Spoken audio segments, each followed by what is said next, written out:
PCI Media, Vancouver, BC.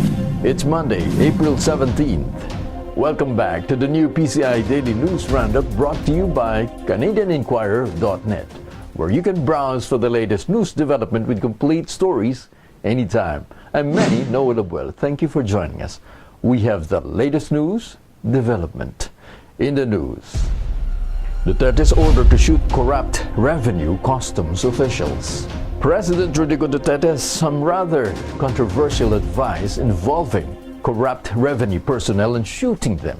The president stated during the Philippine-Qatar Business Forum on Saturday, quote, "If somebody from the Internal Revenue Customs would ask you even 10 pesos, shoot him."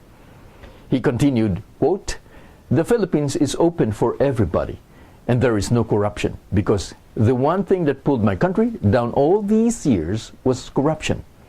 In its recent firing of several officials implicated in corrupt activities, he said that he does not condone corrupt practices in government, even though a friend had been with him since Duterte's tenure as mayor of Davao City. Duterte was obviously referring to former Interior Secretary Ismael Sueño, whose purchase of fire trucks from Australia have caught the attention of the president, and Peter Lavina, former NIA chief, who was allegedly asking kickbacks from contractors.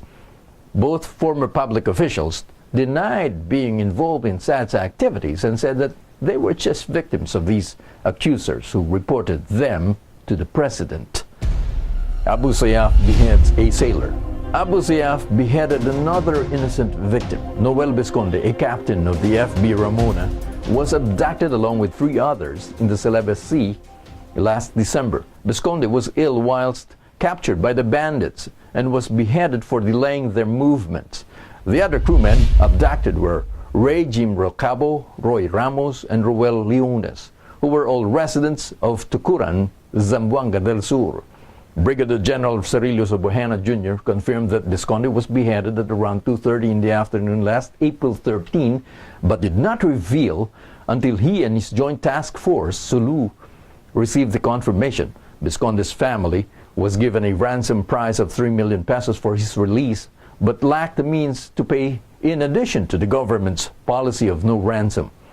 Abu Sayaff still holding 27 more hostages following the execution of Visconde. Most of the remaining captives are Vietnamese sailors. Duterte's military assistance to the Middle East. President Rodrigo Duterte clarified that the troops he has stationed in the Middle East are not a sign of aggression, but a sign of friendship. The troops in question are Duterte's way of repaying the region for hosting OFWs, and that they, the Philippines, will, quote, "should the need arise, be there to help them." According to Duterte's statement he gave at the Ninoy Aquino International Airport before dawn on April 17. However, Duterte hopes that the states in the Middle East will have no conflict despite the recent troubles in the region.